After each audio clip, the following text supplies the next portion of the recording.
રાજકોટ જેતપુર ખાતે યોજાયેલા ભાજપના સંમેલનમાં ધારાસભ્ય મહેન્દ્ર પાડલિયાના નિવેદન બાદ રાજકારણ ગરમાયું છે। કોંગ્રેસના પૂર્વ ધારાસભ્ય લલિત વસોયાએ કડક પ્રતિક્રિયા આપી નિશાન સાધ્યું છે।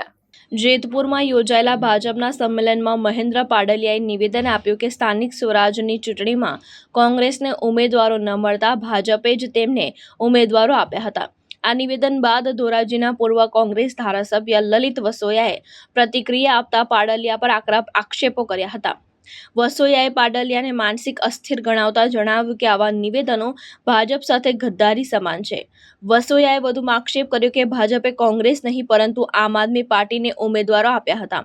તેમણે કહ્યું કે સ્થાનિક અને ગ્રામ્ય વિસ્તારોમાં કાર્યકરો પાડલિયા સામે નારાજ છે અને મતદારોનું ધ્યાન ભટકાવવા આવા નિવેદન કરવામાં આવી રહ્યા છે। સાથે જ ભાજપે આ મામલે યોગ્ય પગલાં લેવાની માંગ પણ વસોયાએ કરી છે। ગઈકાલે જેતપુરની અંદર ભારતીય જનતા પાર્ટીના એક કાર્યક્રમમાં ધોરાજીના ધારાસભ્ય મહેન્દ્રભાઈ પાડલિયા જે રાજકીય રીતે બફાટ કરે છે કે કોંગ્રેસ પાર્ટીને ક્યાંય ઉમેદવારો મળતા નથી, કોંગ્રેસ પાર્ટીની આબરૂ સાચવવા માટે અમે ઉમેદવારો આપી છીએ, એ નિવેદન બાબતે મારે કહેવું છે કે ધોરાજી ઉપલેટા ભારતીય જનતા પાર્ટીના કાર્યકર્તાઓ અને આગેવાનો એમ કહી રહ્યા છે કે અમારા ધારાસભ્યની માનસિક સ્થિતિ બરાબર નથી, માનસિક રીતે અસ્વસ્થ છે, એને શું બોલવું, ક્યારે શું બોલવું એની પણ ભાન નથી, કાર્યકર્તા કે આગેવાનોના નામ પણ ભૂલી જાય છે।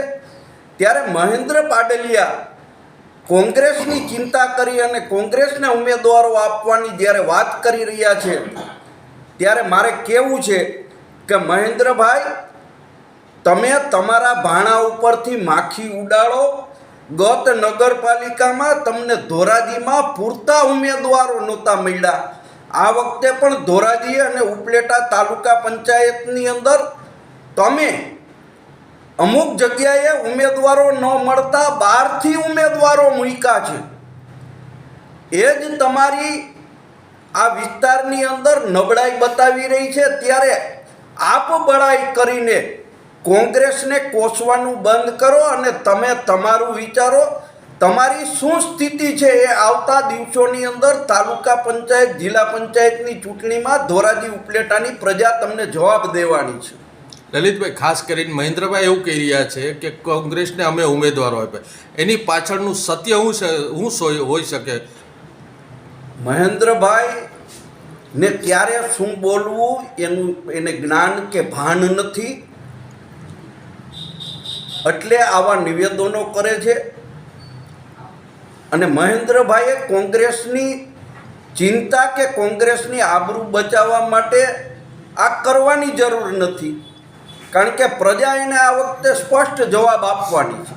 શું કહેશો લલિતભાઈ, એક ધ્યાન ભટકાવવાનો પ્રયાસ હોઈ શકે? મહેન્દ્રભાઈ કે ભારતીય જનતા પાર્ટીના લોકોનું ધ્યાન બીજે ભટકાવવા માટે આવા વાહિયાત નિવેદનો કરી રહ્યા છે। અને કદાચ મહેન્દ્રભાઈને ભારતીય જનતા પાર્ટીના આગેવાનો પણ નોટિસ આપશે, એના પાર્ટી નોટિસ આપશે કે તમે આ નિવેદન આપ્યું છે કે તમે કોંગ્રેસને ઉમેદવાર આપ્યા તો તમારામાં તેવડ હતી કે બિનહરીફ કરાવી શકાય, શા માટે તમે બિનહરીફ ભારતીય જનતા પાર્ટીની સીટ બિનહરીફ ન કરાવી? તમે ભારતીય જનતા પાર્ટી સાથે ગદ્દારી કરી છે। ભાવેશ ગોહિલ, દ્રષ્ટિકોણ ન્યૂઝ, ઉપલેટા, રાજકોટ।